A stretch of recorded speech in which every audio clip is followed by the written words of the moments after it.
these live videos, it was still summer here. Even a week ago, we hadn't even gotten a single frost yet. You know, November 1st, and we hadn't gotten a frost. I think it was like November 2nd when we got our first frost. What's the date today? November 7th. It was Thursday. Yeah. So, So whatever. It was pretty recent. It was still summer here. And now we've got like 6 inches of or snow or more. Yeah. And it's like -6 out there right now. And this week we've got temperatures in like the overnight lows in like -12 and stuff.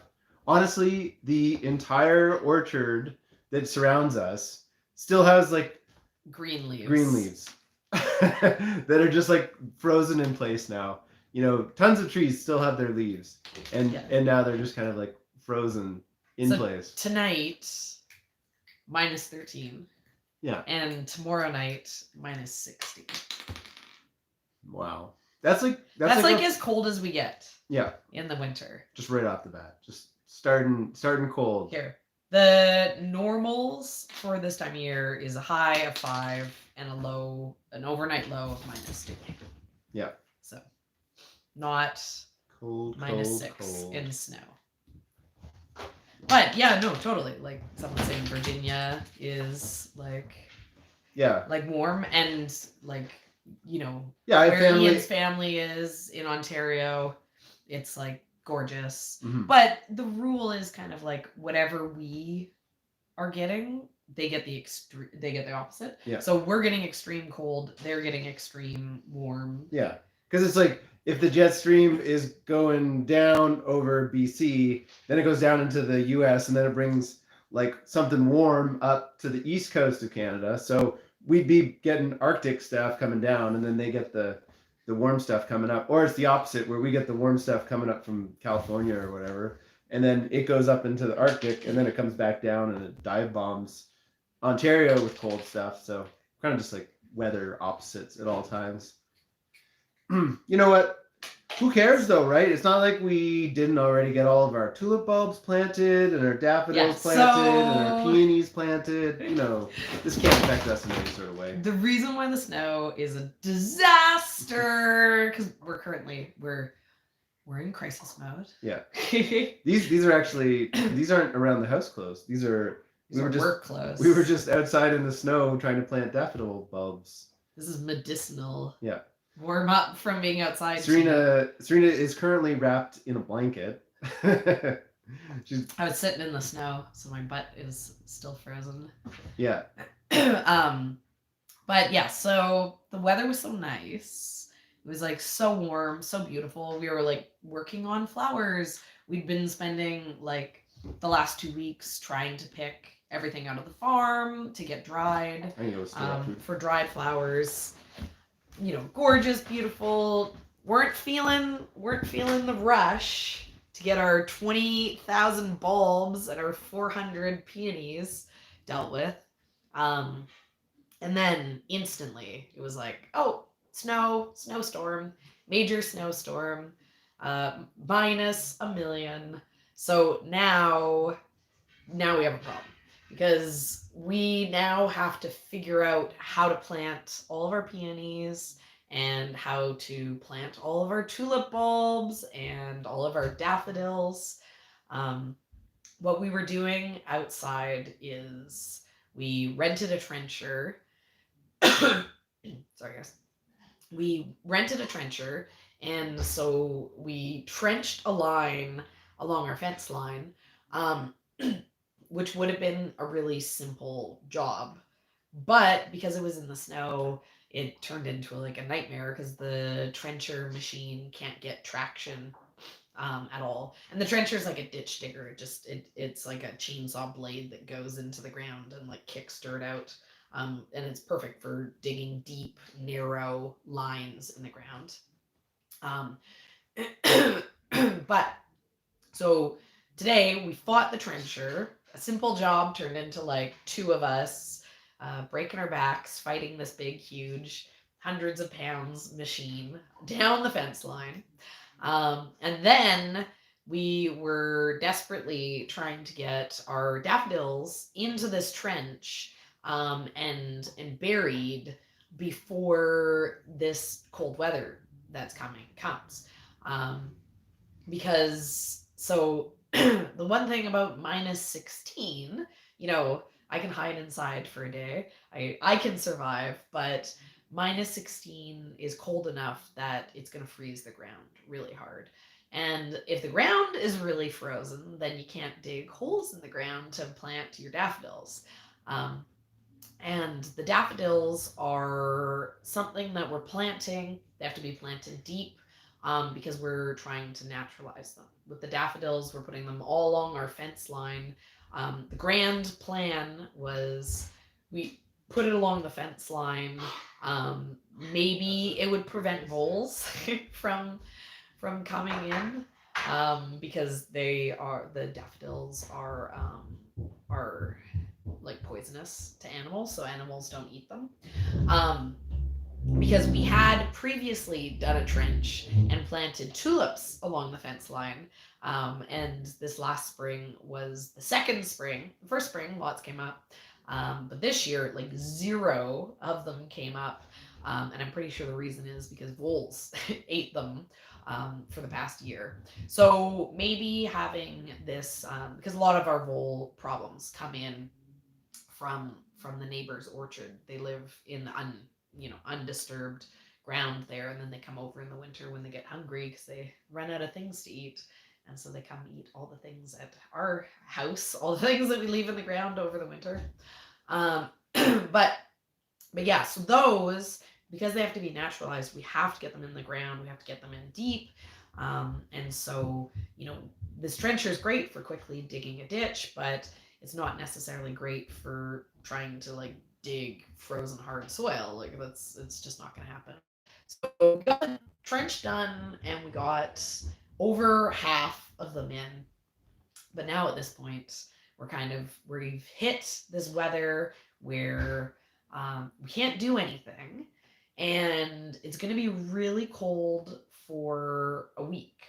Um, so we've run into this situation where there's nothing we can do, right? Because the ground's frozen, it's too cold. And so there's nothing we can do, and we don't know what we're going to be dealing with in the future because we're kind of weather dependent. Normally the ground wouldn't be frozen. It's easy to imagine we could potentially get like another spell of warm weather, which would defrost the ground. It could be beautiful. We don't normally have snow here until, kind of like, Christmas, like January, we usually have some snow. But November isn't normally like this. So, like as the snow was falling, we were like, what do we do? Oh my God. And there's no solution, right? There's doing the daffodils. We figure it will take 2 full days, like 2 days of the two of us, or sorry, I said daffodils. Doing the tulips will take 2 full days of work for us.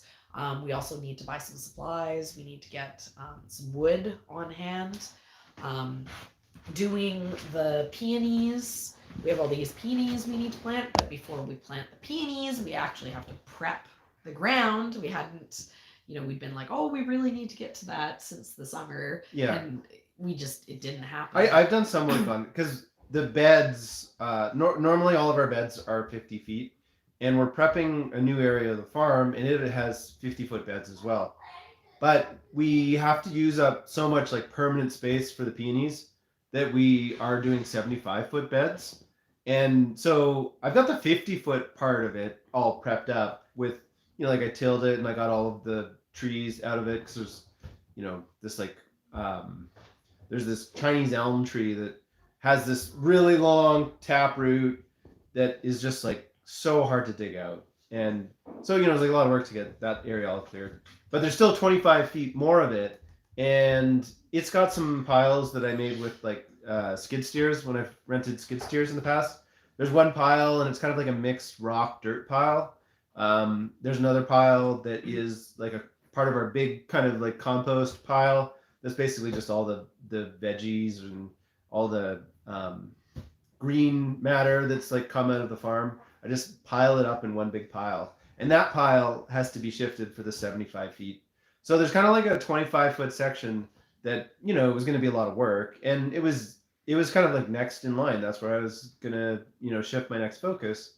But then the night before when I was tilling that 50-foot section, I was like, oh, there's some like snowflakes coming. We just started getting cold nights, the night or two before that. So I was like, oh, just a really, really light dusting of some snow. That's kind of noteworthy. And then in the morning, it was like this much snow on everything. I was even deeper than that because it was so deep. It was like to the top of my boots. Yeah. And so, and then it was supposed to melt. Yeah. Right? We were like, okay, there's a lot of snow, but it's supposed to warm up today and melt. So then we were like, then we'd have Saturday and Sunday to do as much as we possibly could. Yeah. So the first plan was we were like, oh my god. Oh, and we also had like the entire weekend booked.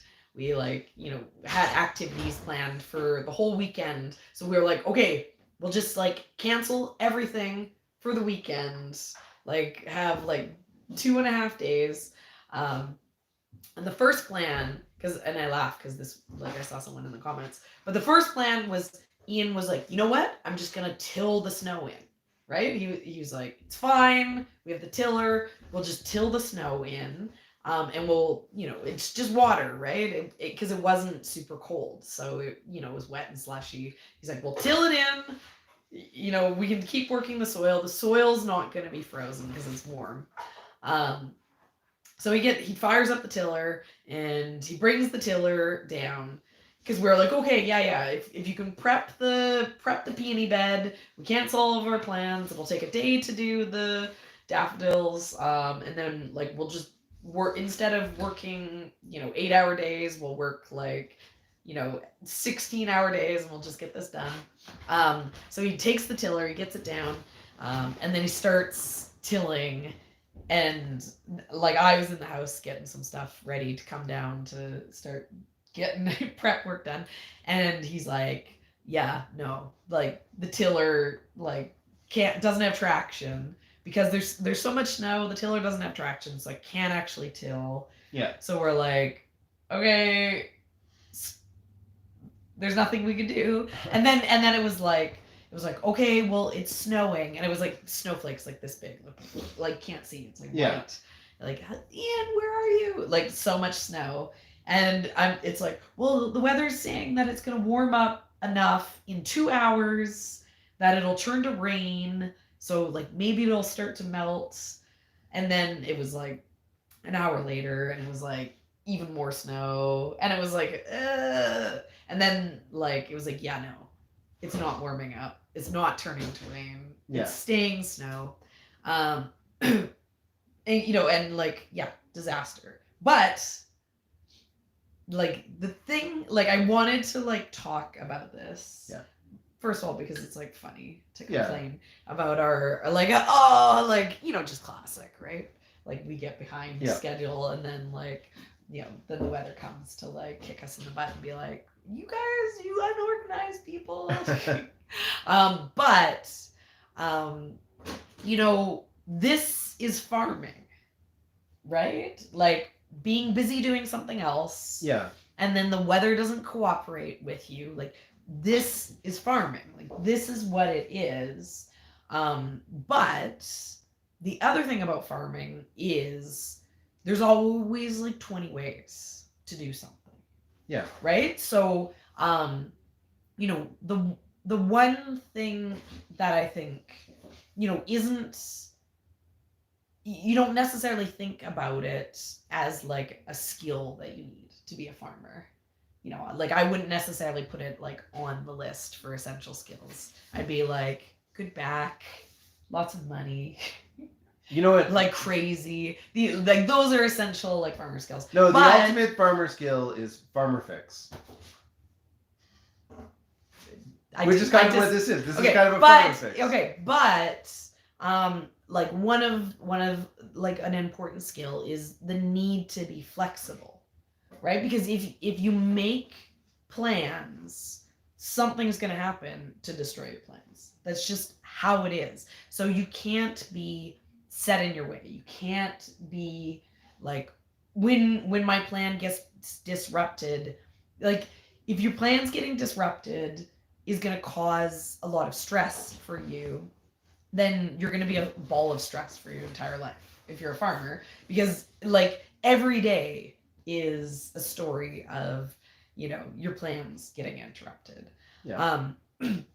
So like what we ended up doing is that, you know, the scene like is like, okay, this is a disaster, like this is bad, like we don't know what we're dealing with, we don't know like what's gonna happen, and we have like $10,000 worth of product that, like, you know, We need to get it that around. needs to be planted. It's not like, oh, we can just keep it in the cooler over winter. Like, Yeah, it's like the that's peonies. not... The peonies we can do that.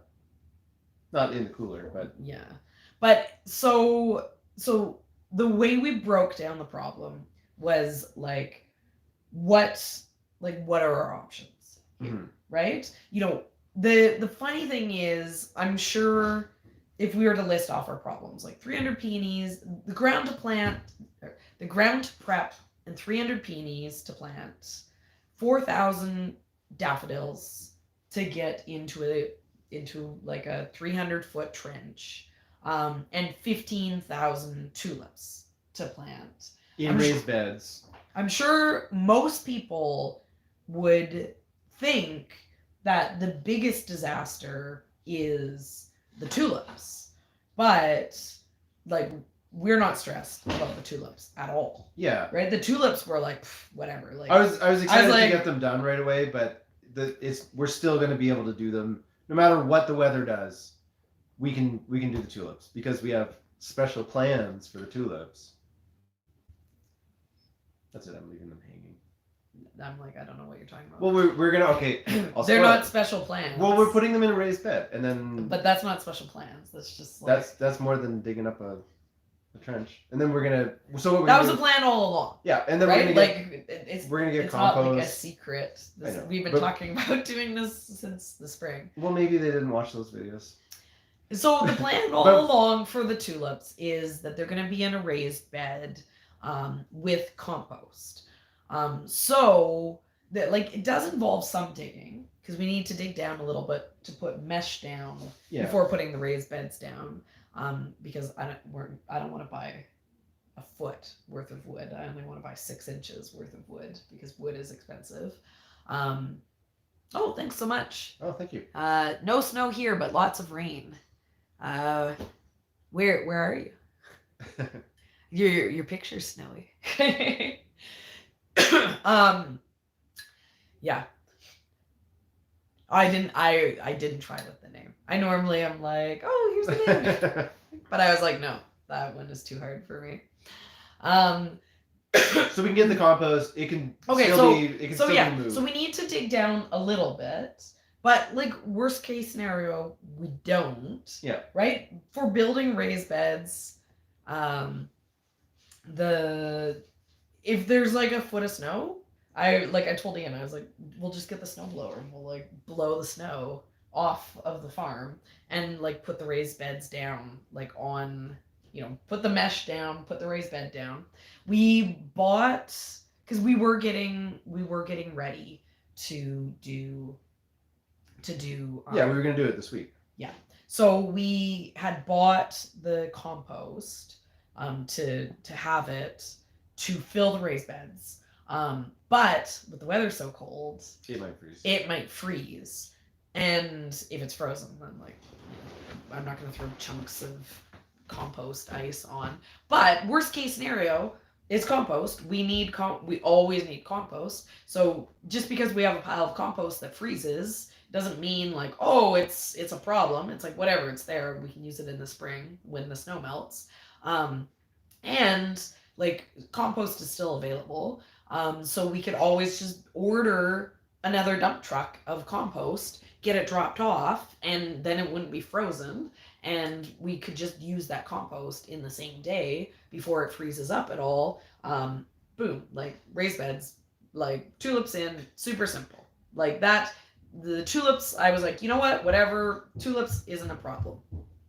Then the next question was, okay, like what can we do with the peonies, right? The peonies is a big job, right? The peonies is like, what do we do?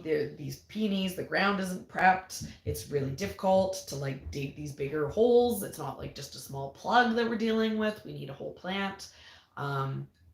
But our plan all along with the peonies is we bought 400, but we're only going to plant 300. I was like yelling at Ian too much outside. I was like, yeah, my throat's all croaky. Yeah, so the plan all along was we weren't going to plant all the peonies. We always planned on about 100 of them are going to get potted up into a pot, and then with them, in a pot, we just stick them outside. Okay, this is not helpful. I was coming in. Tried to bring cats. Coming in like a wrecking ball. It's coming in like a wrecking ball. But he didn't know that cats don't actually want to come. They were fine. This was their punishment. So we always had plans to pot up peonies. We know that peonies would do completely fine. Potted up, stuck outside. If we were worried that it was super, super cold, we put them down and then cover them in snow to insulate them a little bit. Or we could stick them in one of our empty greenhouses. So it would be a lot of work to have to pot up 400 peonies. And then come spring, when we have a million things to do, to plant our potted peonies into the ground. It's much better to get them in the fall and plant them directly in the fall. But it's a possibility, right? Yeah. And the amount of work that it adds on, is a day, but it we already paid for these peonies, so we're not gonna just let them die. It's gonna add. It would add to the cost because we'd have to go buy potting soil, but we have pots, right? We have like a couple thousand 1-gallon pots kicking around, so we have something to use.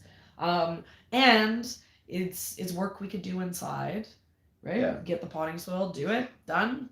Like perfect solution. So we have a solution if it's like, Snowmageddon. Yeah. But the one thing that there is no solution for is the daffodils. Yeah. And the daffodils, it's like, it's a lot of money. 4,000 daffodils. Yeah, that's a lot of right? Because there are solutions. We could put them in a raised bed, right? We could put them in pots and have them overwinter, but that's not the solution to get them to be naturalized. That's like a solution to sell them and then buy new daffodils again in the following year. So what we realized is what we need, we don't need to prioritize tulips. We don't need to prioritize peonies. We can hold off. We can wait until a week when my weather app will tell me if the week after the weather's going to be nicer, it's going to warm up. But we needed to find a solution for the daffodils, but we took our workload of, we have 3 days to do 7 days worth of work. And it's impossible, and then we crunch that problem down into, no, we just need to do 2 days of difficult work, and then, find solutions for ourselves, moving forward. So, that's my story. That's my story about it can feel like a disaster, but it's never a disaster. Yeah. I was excited because, we've been grinding for a long time this year. And so, it's like the sooner you get all of the work done and the farm put to bed, I know, the sooner we can finally watch Stranger Things. Yeah, we can we have a lot of other stuff that we want to do this winter. It's inside stuff, but it's fun to be doing stuff while you're sitting on the couch and there's a fire going. So, we were still trying to knock a lot of things, be productive and stuff. And is like a setback to be like, okay, this thing that you were mentally prepared to just like pound through, get all these bulbs planted, do this big bulk of work, to have it like be shifted later and then to be like, oh, and now you got to do it while everything's freezing cold and you're wet and cold or whatever, right? Like that's like, but I don't know, still I motivated. feel like if I was the type of person to regret things, I would probably currently be regretting not having prioritized getting all these things planted when the weather was gorgeous. Yeah. But I'm we were doing other stuff. It's not like I'm we had like other... I'm too busy to do the emotional work of regret. Yeah. No, So we just have too much on our plate this year to have gotten to it earlier. We just got caught off guard by this crazy weather, right? Yeah.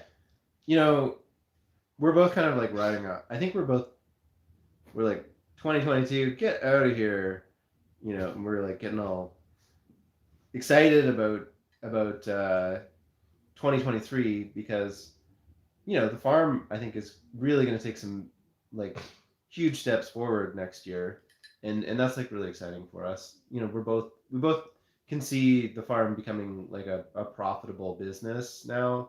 This year with just selling flowers, it really has us kind of like locked in on flowers for the business.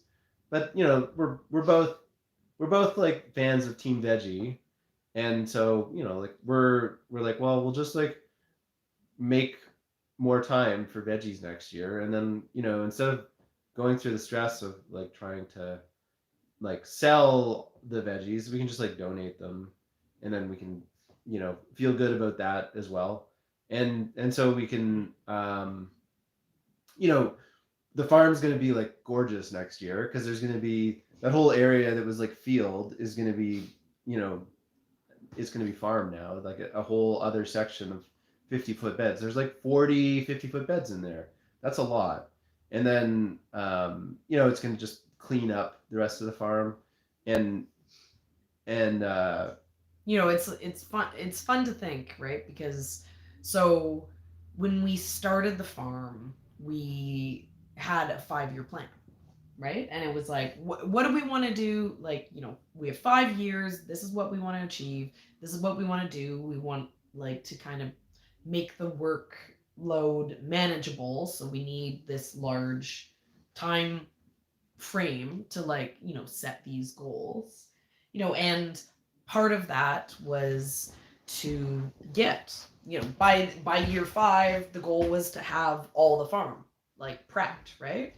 And so it's fun to think like next year being the 5th year with the farm, and next year to have all of that farm area that Ian was talking about finally opened up, right? It's kind of time flies, right? I mean that's kind of the issue that we ran into with not getting the stuff planted in time.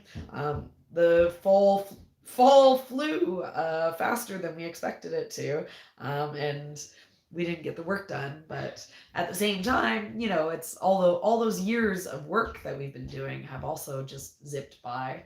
And like here we are sitting here with like what was an empty field is now like completely in production. What was, how are we going to sell this? Like, what is it we're going to grow that'll do well and all that? Now, it's easy to see a clear picture of, what the year will be. It's a lot easier to plan for, like what will the next year be? It's not, reinventing the wheel. It's just, refining the road.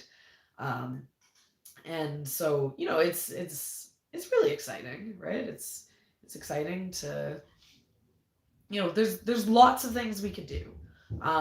But the goal I feel, and Ian and I always like, we focus in on different things, but the goal is at this point is to refine things.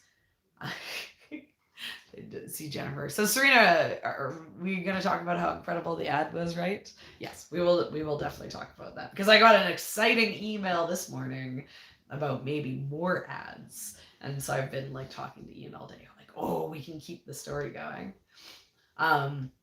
You got it right. But yeah, no, like it's for me.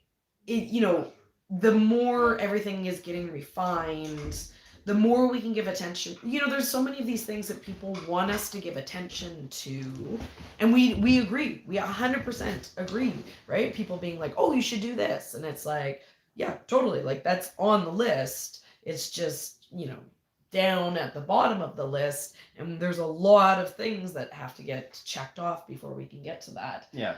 So I'm sitting here now thinking like, oh, year 5. Now I'm starting to make like the next 5-year plan, right? Yep. And the next 5-year plan is like, the first 5 years was about like put the structure in. Yeah. And the next 5 years is about like the refining, right? So when Ian says like, oh, the farm, it's gonna look better than ever, I'm getting excited about the next 5 years because that's like when we can start putting in like landscaping, not just like oh, here's farm beds, right? I'm like, oh, now every year we can like put in like areas that are just to make the farm more beautiful purely, right? Mm-hmm. Now we can start, like I've been talking about like wanting to put a mural on the sides of the shipping containers, right? Because like why not? Yeah. And it's like, what about your favorite trees? What? I don't know. Would you ever want to put any of your favorite trees on? Like, what was my favorite tree? You say this magnolia. Like, oh, well, I like magnolias. I don't know that no tree is my favorite tree because every tree creates shade, and then shade. I know. Except for I do have plans for a shade garden, which is gonna involve having to argue with me on a bunch. Oh, there'll be some arguing. They're like, I'll be like, I'm not gonna do it. You're like, you gotta. No, what I say to Ian when he's like, well, I'm not gonna do it, so I guess you'll just have to do it yourself. And then I'm like, okay. And then he's like, I thought you were gonna say that you wouldn't do it. Yeah, hellebores. That's exactly what I want. The hellebores are great. I want to put in like 250 hellebores. Yeah, like an actual planting of them for the cut flowers. Yeah. But there's only one spot of shade on the entire property, and that's behind the outbuilding. Yeah. And Ian's been all like, no, you can't have anything there. I have like fire concerns about having things next to that structure because I'm worried about like at the bottom. Ian has fire concerns about having a garden beside our metal. Well, I know. I just like I'm not as worried about the black plastic stuff. But I did clear out like when we had that crazy heat dome. I was like, oh my god, gotta fire safe the property, and I was so worried about fires coming up through that little forest that's below our property, and then running across our neighbors. Like sometimes it's like long dry weeds, like through the field, and then coming right up to our outbuilding, and happening really fast because there's like a highway down below, so it's like somebody tosses a cigarette out their window, right? And then it's a steep hill, and so the fires they just like take off up hills, right? And all of a sudden there's fire, around our outbuilding, and it's like I can't have a lot of fuel around that outbuilding. But the ultimate fire break is like green growing things. Yeah. So the plastic would be flammable, but I don't think it would be enough to spread the fire. I mean, if it was getting watered, anywhere that we don't water on our property is a fire hazard. But it's not like it would be currently being watered. It would be dry from the day like a fire would happen in the afternoon, and our irrigation would have, if it had been going off the night before, it would be, pretty dry at that point in time. I'm just saying that's what my concern is. So I don't want to commit to things next to the outbuilding because I don't want to start, you know, then. Which is unfortunate for him because there will be landscaping around the outbuilding. Yeah. But we can compromise with, we can have like a water system around the outbuilding. I think too. I'm sure we'll be Right? able We to. could like have it so, oh my god, if there's fire risk, you can just water around the side of the outbuilding. Yeah. You can turn that sprinkler zone on.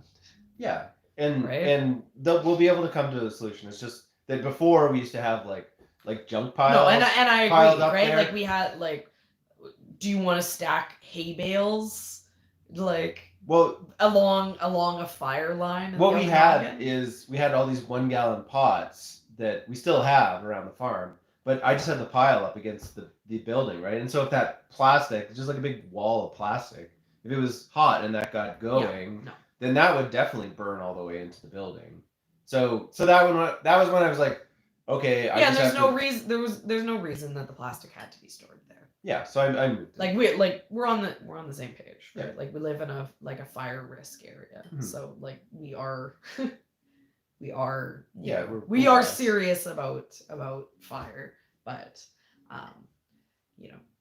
We're also serious about hellebores, so I understand. I'm like, they sell really well. Ian, this is my argument. Money. I know, yeah, that's good money. It's a good argument, right? Yeah. Plus hellebores. You know, Mother's Day. Imagine how good Mother's Day would be with 250 hellebore plants. The exciting thing about flower farming, as opposed to, I think this is kind of as opposed to veggie farming. Because veggie farming, it's like every year you're basically starting at zero. You know, like you don't have carrots in the ground to start the year, like most likely. Maybe you do, but you know, not at our house. Yeah, you don't have essentially everything has to get planted that you're gonna grow that year. But with flowers, you know, it's like we had a couple Rudbeckia hedges, or like one good Rudbeckia hedge this year, and it was like that just seems like it's just there now. And like we had a bed of larkspur. We have all these. There was just like, and those are weeds, right? Those are just like annual weeds, right? Even more than that, we have like 3,000 square feet of perennials going into their third year. Yeah. What's the saying you guys taught me? Year one they creep, or like year two they creep, year three they leap, or something. Yeah, is what a bunch of you guys said. And basically, like, you know, this year two it was like, whoa, okay, yeah, this is amazing. And year three is when they are like really gonna hit their stride. Yeah. Right. And it's like, so to go into the season, it's like, oh yeah, like sleep. Year one they sleep. Year two they creep. Year three they leap. Yeah. And so there's just yeah, and then we like this year we planted another 2,000 square feet of perennials. You know, now we're talking about planting the 300 peonies. You know, in 3 years from now, you know, they're producing 10 per plant. That's 3,000 peonies. 5 years from now, they're potentially producing like 20 per plant. Yeah. Right? You know, and that's just there for us. Yeah. Right? And it's like, oh, we have these like bits and pieces areas where I'm like, oh, like now that we're talking about flowers, I'm like, you know, being like more committed to, I'm like, oh, I'd love to do one of the lines of the fence with hydrangeas. Love to put in like 25 limelight hydrangeas, 25 Annabelle hydrangeas. Yeah, like how nice, and then it's like we just have hydrangeas now. They're there if we like run out, right? Yeah. You know, it's I want the farm to still be versatile, right? Yeah. So we bought 300 peonies for no reason other than we want to limit ourselves to 300 peonies, right? If we really wanted, it's not like money was an issue. We could have bought 1,000 peonies. We could have bought, we could have been like, we're a peony farm. We bought 10,000 peonies. But you know, we don't want to plant the entire farm into investment crops that need to stay on the ground. Even these perennials that we have, at any moment we could be like, you know what? I don't care. We can rip them out, throw them in the garbage. It doesn't matter. Yeah, we don't have Right? the Like we're not committed to anything other than the peonies. Yeah, we could be like, oh, this Rudbeckia bed, we don't actually want it in this location anymore. Oh, the Rudbeckia bed's going next year for sure. Yeah. Right? But it's Ian's been telling me, Ian's been like, oh, the Rudbeckia. He's been going on and on about it, and I'm like, little does he know. Well, it doesn't matter because it's like it'll do that in another place. Yeah. Right. So it's like we can move it, and then it's still going to be the exact same thing the next year. Like it's not like it can be anything more than like it's already like. Yeah. Ahead of Rudbeckia. Yeah. It's not ahead of Rudbeckia because it was ahead of Rudbeckia. It's just that's what Rudbeckia always is. Yeah, but there's lots of plants that are kind of like doing that for us, or that we're just getting the hang of it, right? And flowers are complicated. That's one thing that I've been saying a lot lately. Because it's kind of like we're taking a step back into like planning for next year, and the thing that I really kind of realized this year is it's like, being a veggie farmer, doing these like annual veggie crops, it's really simple, right? It's like cheat mode compared to like flowers. Flowers are like really complicated, right? Flowers are hard to grow. The planning is like way more difficult with them. Mm-hmm. The longer timelines like need to be more precise, like more complicated, more ways to grow. You always need to have enough of the like focal filler greenery. Yeah, so like it's not simple. It's but that type of complexity is one of the things that we really enjoy about farming. So the systems being difficult to manage isn't it. Well, I mean, we messed it up this year. Yeah. But I mean, it was still fine. But for me, that's like an exciting challenge. That's not like a negative part of the job. For me, it's like we started doing the just flowers markets this year, and the markets would sell twice the amount, and the day for me would feel a lot easier. And that was because Ian had been like the toddler tantrums about like, no, I'm gonna take veggies to the market. I'm like, no veggies at the market. And he's like, I'm gonna do it. You can't stop me. Yeah. And I was like, no veggies at the market, because he'd come home and he'd be like so tired, right? And I was like, you can't take veggies to the market because this is the only way that I can think of to make the markets easier. And he didn't think that it was. He was worried. Yeah. I was worried about sales, but right away. But in the end, you were right. Yeah, It made the market the markets were just that little bit of less work. Took it from a day that was too hard to a day that was fun. It was a lot less work because doing the veggies doesn't like, you don't really notice it, but there's a huge volume, and I'd fill that truck up completely with totes. Some of the totes were heavy, so some of the totes were light, but there was so many totes, and it was just like the morning of packing the truck was rush from like the moment that my alarm goes off until basically I get home and I could take a nap. At the end, it was just rush the whole time, never stopping, because I like filming it takes a lot of energy as well. To get the shots lined up and blah blah blah, check over the camera gear constantly.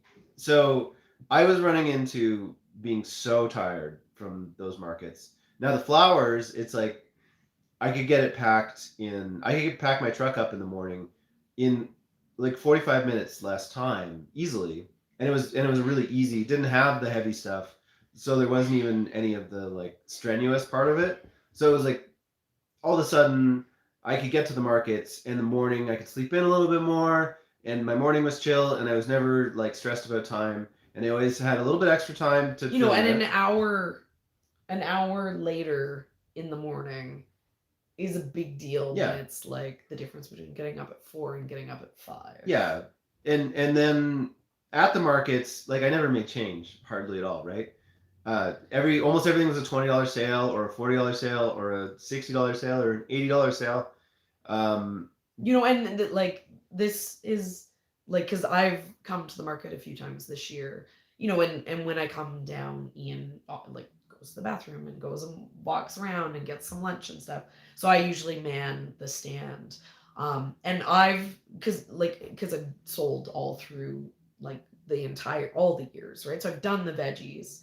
And doing just the flowers this year, there would be times when I would actually be selling to 4 different customers at the same time.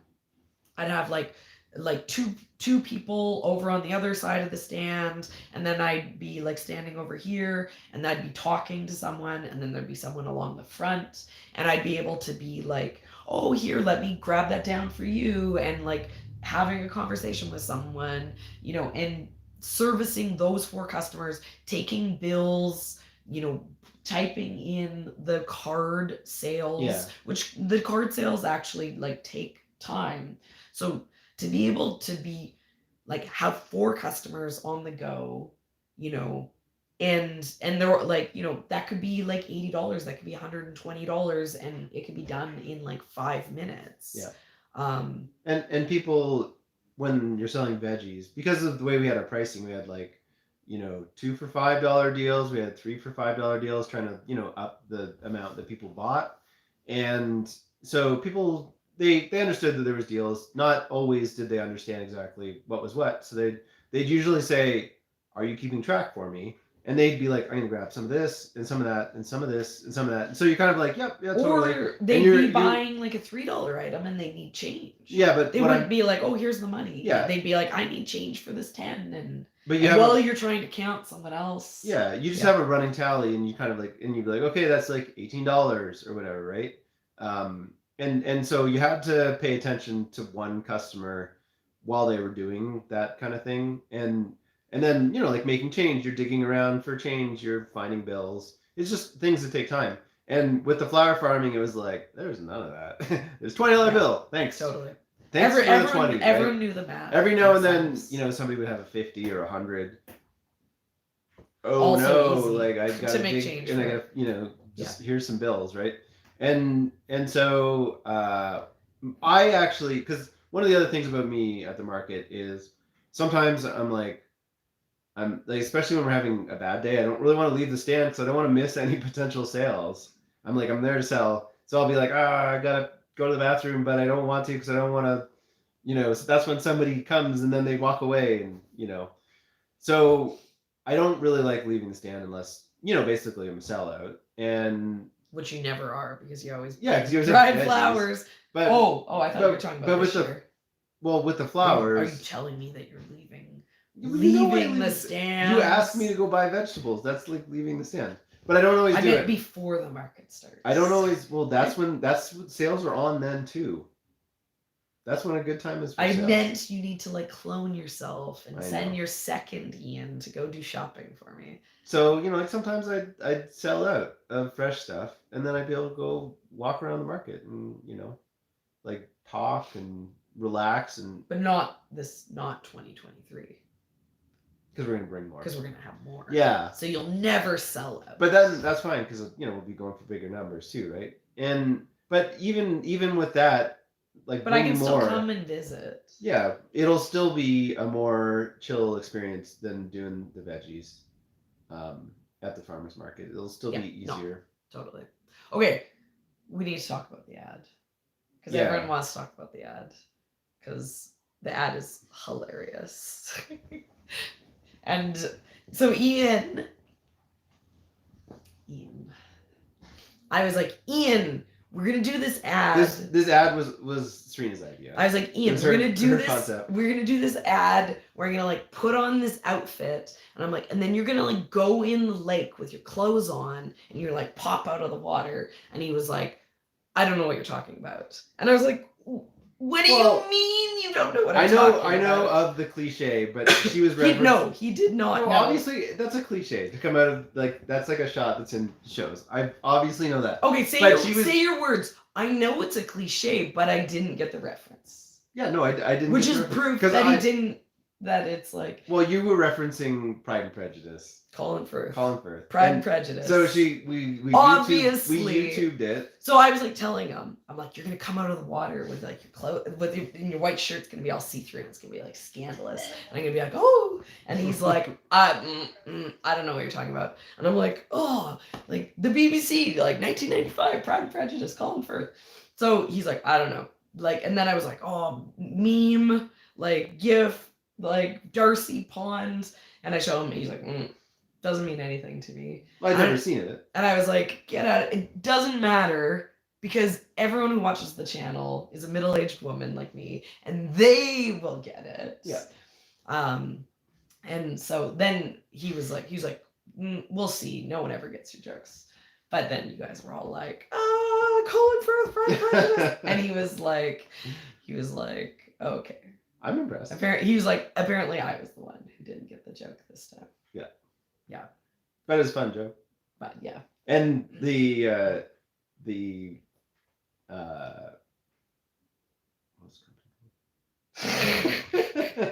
established titles.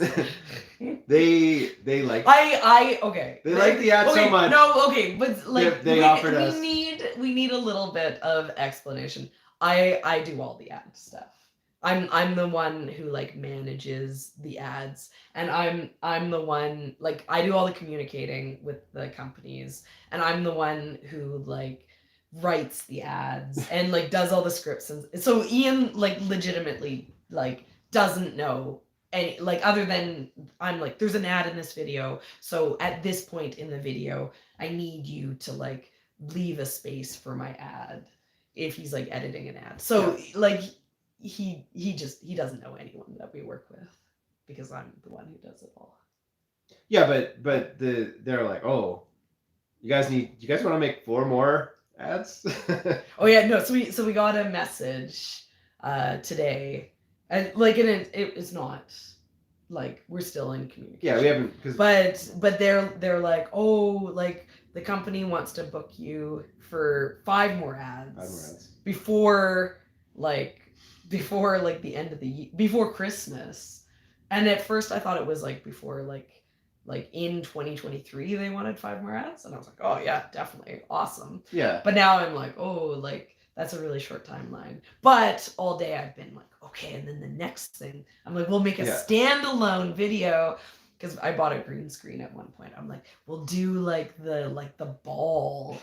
We have like all this cake at the house right now, and I'm like, I'll be like eating the cake, and then I'm like, then Mr. Ian or Lord Ian Darcy can be like, I don't like a gluttonous woman, and then I can be like, Mr. Darcy, and then he can be like, and I don't like an angry woman either, like and then we can have like a dancing scene, and then we can be all like, where it's like all intense, but we don't kiss, because obviously we can like touch hands, and it'll be like, ooh, it's electric.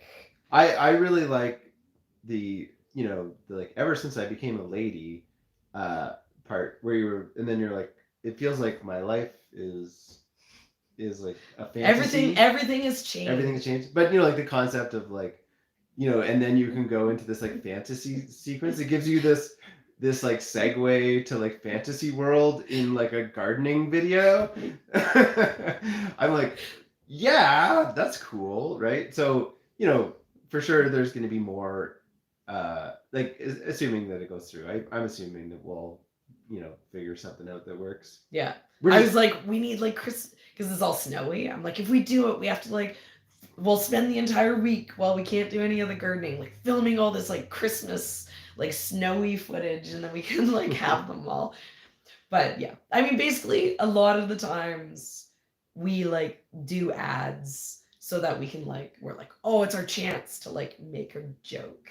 Yeah. Right? Because it's like, it's hard sometimes to like have jokes in the videos that like make sense. Yeah. So it's like we love doing the ads because it's like our opportunity to like to make jokes when, you know, other times it's, you know, it's hard to justify. Yeah.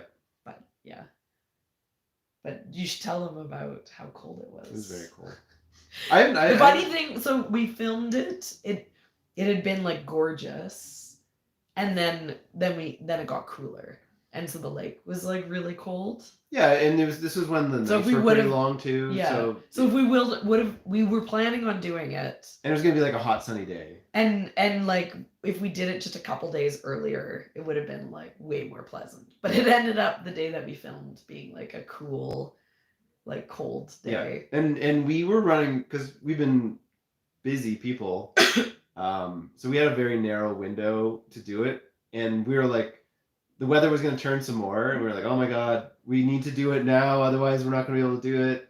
And so we had this slot of time before we went and picked our kids up from school, and so we were like, oh yeah, we were rushing to like get the kids. I think we had to like actually go pick them up from the bus. Ian had to like drop me at the bus, like wearing my costume to get them. Yeah, because we only had like an hour to film it from when we got down there, and like all the different locations to fill up, you know, a minute time slot. That's a lot of short little clips, and then to do the water scene as well at the end, and like get the right shots. And it's like if you don't get the right shot, then you don't. What was the point, right? We had to. Oh, and to film him like popping out of the water because it's like super shallow at our beach, right? It's like just like shallow forever. So I like had like the skirt like thrown up like over my shoulders. Yeah, you were in the water. And I was like in the water like to my thighs, and then like had the camera zoomed like way in to like try to like actually get the shot. But yeah. Okay, so someone was saying that like, oh, Anna Green Gables. So I was having this idea because I've been like all day. We were doing like the tiller, and so he couldn't hear me, and I was just like, what about this as an idea? And he's like, yeah, sure, I can't hear you. But I was like thinking, because obviously we need to have a ball, right? If we're gonna like, if we're gonna continue the story, right? Like we need to like have a ball scene where we like dance together. But I was like thinking, because the other classic for me, being like a middle-aged Canadian woman, is I grew up watching the Anna Green Gables shows. And so, whenever you think about, for me, going to a ball, what you want puff sleeves. It's all about having puff sleeves at the ball. Leah's watching the video right now. So I see. Oh, she's in the chat. Okay, but Leah, be good, please. I haven't discussed like live chat etiquette with my children. Yeah. But yeah, no, I was like, we need to have a like before the ball, like that, like, oh, I don't have anything to wear. If only I could have puff sleeves. And then I was thinking we could get like Ian in like an old man beard, and he could be like, I bought you these puff sleeves. And then that can like be one of like the fantasies. It could be like, oh, my life changed because I wanted these puff sleeves, and then oh, this kindly old Ian man got me a puff sleeve dress, because that would make me laugh. But yeah, but I don't know. We'll see. But I'm hopeful that we can use them. Clearly, having enjoyed our ad so much, to be an excuse to create an entire saga of this, like an entire Christmas story of us, like our like fantasy, and then at the end we can like take all the bits and pieces and we can like edit it all together into one piece. Okay, we good. No. Oh, are you okay? Ow. Are you all right? Ow, Okay, don't do that, please. I'm Mr. Soda. Yeah, so I didn't. Mr. Soda. Okay, please don't do that. I'm Mr. Soda. We have Bam, bam. we have a pretty good costume box. We have a lot of like really random stuff around the house, but I didn't actually have anything that would have I was like, no, we need like a Pride and Prejudice outfit, and I didn't have anything that would work, and so that dress I ended up, it was like on like, you know, Amazon Prime, like we found something that like could get rushed to us in 2 days, because what we originally were gonna do for the ad is Ian went to Ontario to visit his family, and I was supposed to have gone with them, and there's like a castle there that has this really cool garden, and we were gonna film the ad at the castle, and we were gonna like go and we were gonna rent like a costume for the ad and have like a big crazy costume for it. But then we didn't end up doing that, and I was like, oh no, we need to like get a costume. So we ended up ordering that thing in. But I'm like, oh, if we're gonna do a whole Christmas series, you know, I'm like, I have a little bit of time this week, so I'll like sew like a whole set of clothing. I can like create like a puff sleeve jacket, and I have to like a red cape and muff to wear like out in the snow or something. But yeah, we would like our entire ad budget is basically gonna get like blown on like costume ideas. Yeah, Dundurn Castle. That's where we're gonna do it. Okay. A couple people have mentioned my voice. We had a party yesterday. We invited all the Okanagan flower farmers over for the day. And I talked so much that like I lost my voice a little bit. So, and then I was outside in like the cold, and so my nose got all stuffy from being out in the snow. But yeah, so I'm not sick.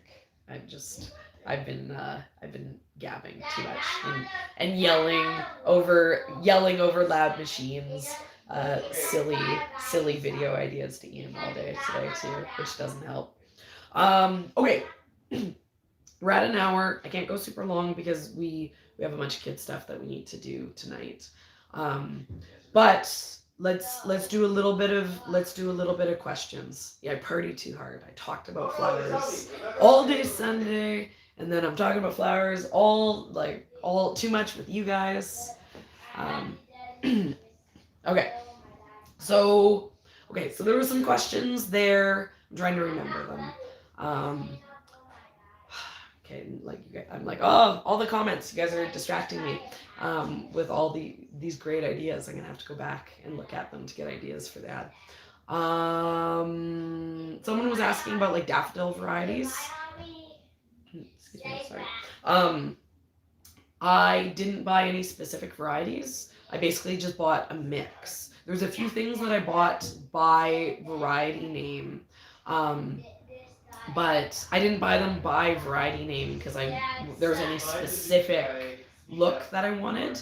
I bought a bunch that were like bigger, fancier, like frilly ones, and that was a mix. And then I bought a mix that had like scent, and so a lot of those are smaller. And then I bought a mix that just kind of was like a classic, to get some of the yellows and some of the more like classic colors in. And then I bought a few of the fancier, like more of the like peachy, pinky colors to also then get mixed in. And like my plan is it's just gonna be a mix. It's just gonna be a hedge of stuff. Because so for me with the daffodils, like they're like I'm trying to think like what's the best way to say this. Hey Ian, can you? I think it's just a little loud. Do you mind closing the door? So the daffodils bloom before the tulips, and the issue with the daffodils is they're not quite as desirable as the tulips. The daffodils would get started up, and I don't know that I necessarily would want to start opening up the stand every day and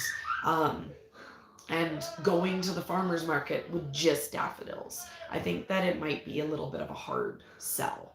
So my plan with the daffodils is like I don't need 10,000 daffodil stems to like have a million daffodil bouquets to sell. I'm gonna have enough to get them started, but I probably won't start selling them until the tulips in the greenhouse start blooming. So I think that in an unheated greenhouse, my tulips will bloom a little bit early so that they'll pair up kind of nicely with the later blooming daffodils. And most of the fancy ones are the later blooming varieties, so they should bloom. But if they never bloom in time, and I don't really want to start doing retail sales, if I don't really want to start the season with just daffodils, even if they're only like, hey, florists, I have wholesale fancy daffodils available as an option, and you can order them from me, and I'll pick them to order.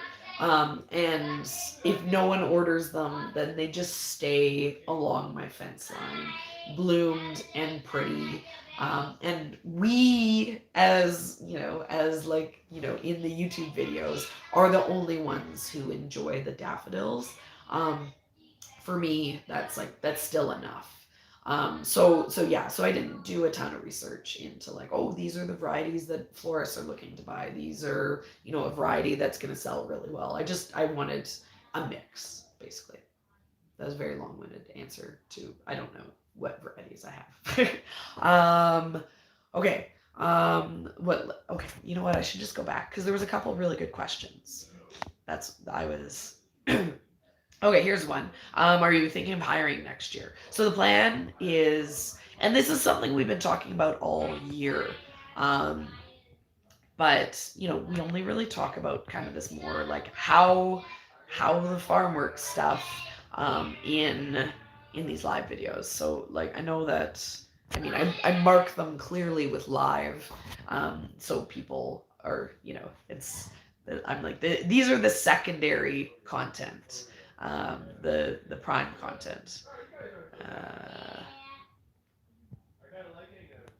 Okay, sorry guys.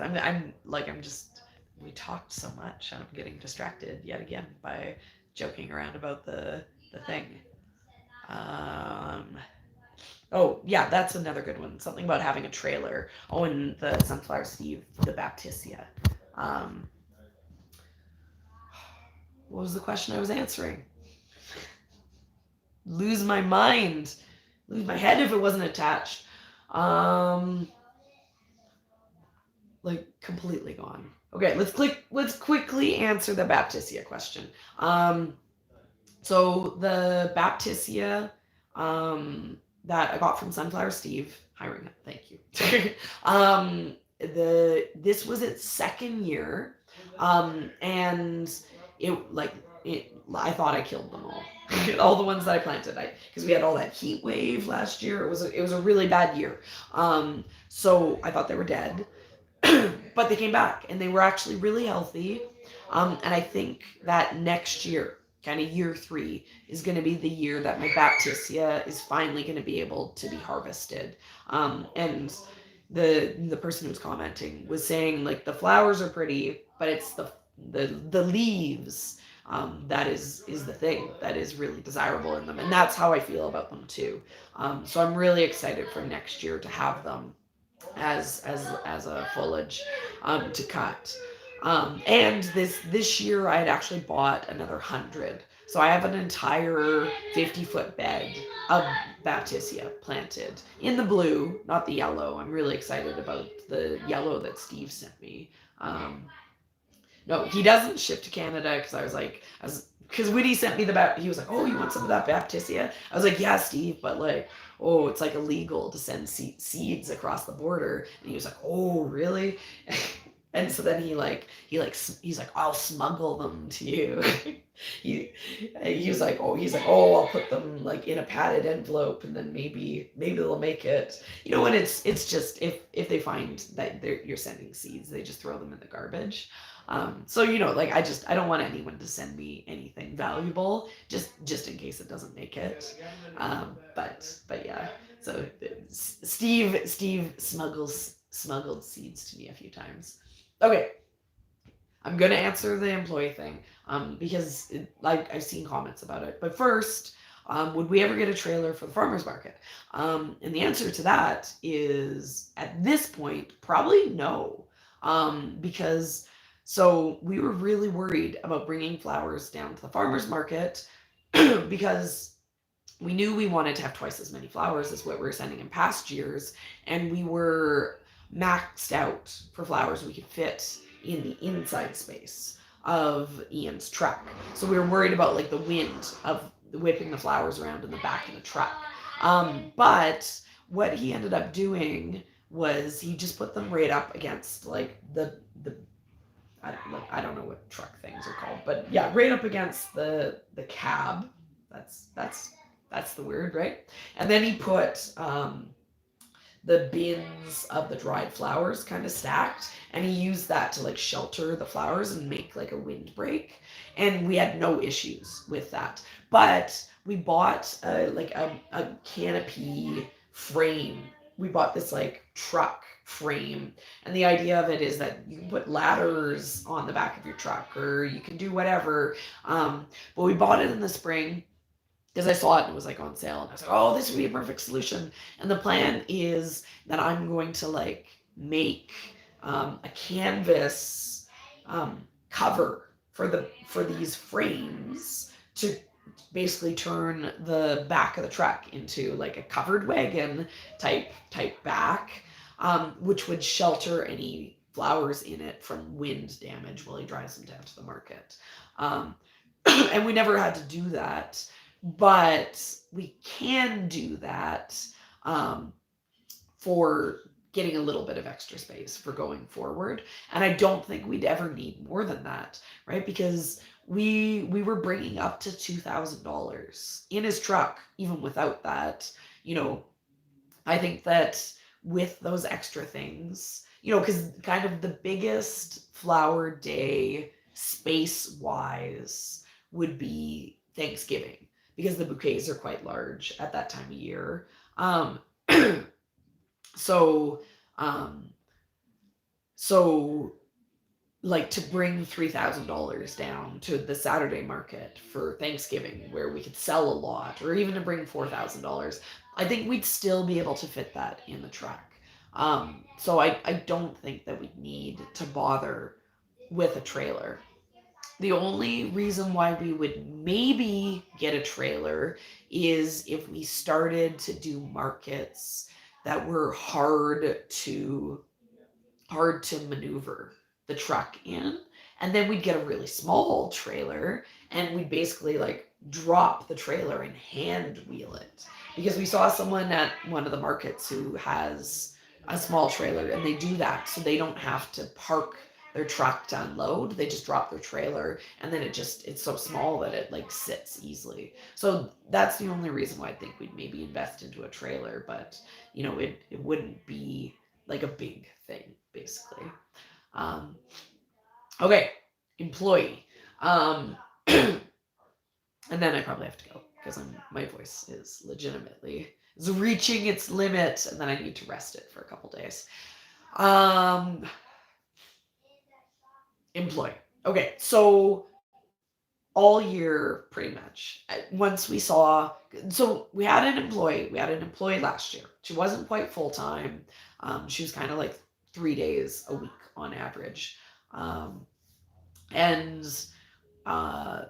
she like produced crazy amounts, but we couldn't sell to make, we couldn't sell what she was producing. And so it didn't make sense. So this year, the plan was we're going to scale back. We're going to do way less. We're only going to do flowers.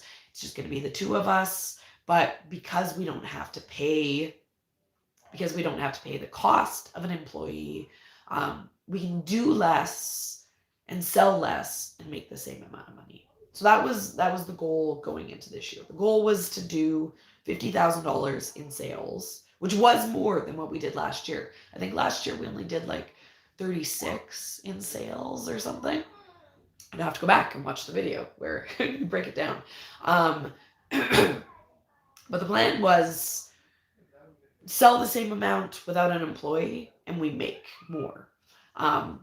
But then it was crazy. If we would have had an employee, we would have been able to sell like way more flowers this year. So we like, we were limited in what we could sell this year because of labor, and we had more demand. So that is the time to scale up. That's the time to get an employee. When you have more demand, then you can produce. So next year we're gonna get a full-time employee.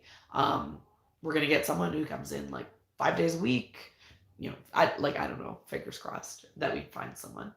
Um, we're flexible. If we find the perfect employee and they only want to work 4 days, I'm sure we can still make it work. Um, but basically, we're gonna hire someone who does like good at field work, like, organized, can kind of like work on their own. Someone who like comes in, me and the person will work like really closely together. They'll know how to like do everything. They'll like, won't have to ask me like permission to go do things. Like we'll give them a lot of responsibility, because it's really hard to get the time when you are the one running the business, you get pulled away from jobs all the time. You kind of have to bounce around. Oh, I have to do this. I have to do this. I have to do this. And it's really hard to find 8 hours to go plant all the seedlings that need to get planted, or oh, I need to do 4 hours of harvesting. If you can get someone and just give them 4 hours to harvest and uninterrupted, they can get a lot done. So we're gonna get someone. We're gonna work together, and our plans are, if we're gonna do the Wednesday farmers market, me and the person could harvest all day Tuesday, or all day Monday, make bouquets all day Tuesday together.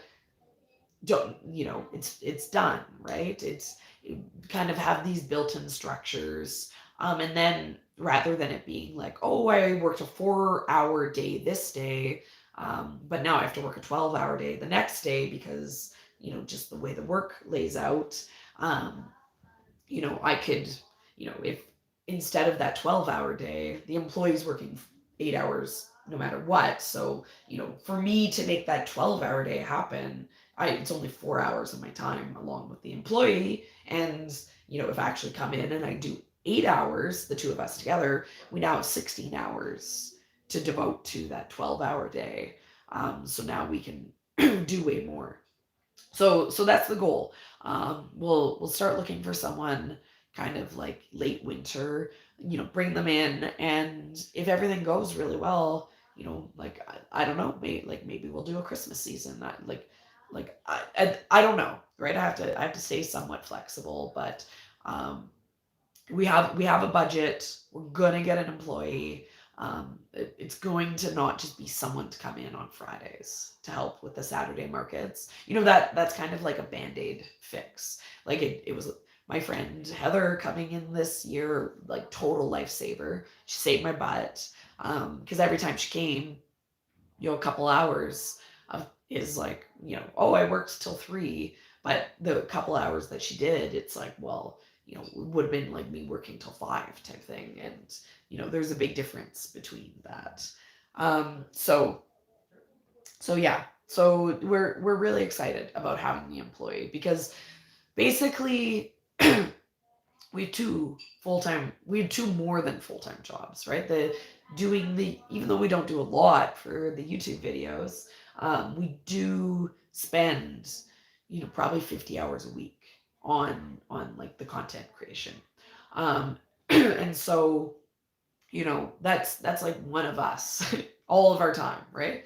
And then the farm is like 100 hours a week, right? And so it's, there's just too much, and nothing that can kind of be ignored, right? Because we need to do the YouTube because that pays our bills. We need to do the farm because if you don't do the farm, then it doesn't get done. So bringing that employee in, I know, like my voice, it's going. Okay, bringing that employee in will mean that Ian doesn't have to get pulled away so much. because it's the same for everything, right? When you're constantly bouncing between things, it's hard to get these like patterns and get the work done, right? So I can, I can kind of put myself in more of a management role, as well as like obviously like doing a ton of labor for the farm, but I can have a space in which it's like, okay, this is the time to do the managing. This is the time to do the organizing. This is the time to do the paperwork. This is the time to do the things that you need to do when you're a farm manager. And then I can be like, and this is the time to do the labor on the days when there's more than, when having that extra set of hands would make a really big difference for what can get done. And then obviously Ian still wants to work on the farm. He still wants to do stuff, but because he's not every single day needing to be in there helping me, he can do 2 markets, he could do 3 markets, and it's not feeling overwhelming, and then he can still, when he wants, come and work in the farm. And then because I'm not going to be so overwhelmed with, having to do the entire job of managing the farm as well as the entire job of the labor of the farm, I can take some of like my management skills and organizational skills, which, like there's things that I do better when it comes to the YouTube stuff than Ian. We both have like kind of, things that we're both good at, and things that, that what am I trying to say? We both have complementary skills, right? So there's things that I'm not great at, that Ian's great at, and vice versa. So when we can have the time to take advantage of our of our personal benefits together, then we can create systems that work the best. So having an employee will make it so that I can come in to the YouTube stuff to make that all flow better too. And so, we're really excited for what next year is gonna be. Sounds like you've been talking so much that you have smoked 3 packs of I know, cigarettes. I've destroyed my voice. No. No. We were just doing Sam's reading books. In the shopping cart is the thrilling adventure we read about tonight. Battle. Sam, just give us a few seconds. We're saying goodbye. I'm saving your voice. I'm saying Yeah. you need No, to, and like I was done. I'm saying Because I was talking about how things are No, gonna be don't so fight much me. better. I insist. No, I was talking about how things are gonna No. be so much smoother next year because having an employee is gonna take like the pressure off of a lot of things. Yeah. Which means we can do more. That's right. We can do more videos, that's for sure. This year was like this documentary thing that we did took so much of our video making time away from the YouTube. So We're gonna do shorts. We have a big plan. Yeah. More varied content. More other content, not just vlogs, but still vlogs. And still live videos, because we like live videos. Yeah, live videos are just us being social. It's our hangout time. Yep. I'm making her stop. I'm gonna press the buttons on her. No, we have to say bye. Yeah, that's what you can say while I'm pressing the buttons. No, okay. Well, thanks for hanging out, guys. What do we got? We have a video coming out on Friday. We have an unboxing. You may not know this, But we bought a lot of stuff. but I bought more than $8,600 of bulbs. I actually didn't know. They just showed up. Yep. And stay tuned for more Colin Firth. Fingers crossed. We don't know yet. We haven't signed any contracts. Lord Ian Darcy. Yeah. And Lady Serina Bennett. Yeah. That's it. Extended cut. And then And then at the end I was saying at the end we can put them all together and have like an entire movie. You know what I was thinking about when you said that, and when it first popped up, I was thinking about it too. That chewing gum Japanese commercial series. You should tell them what that is.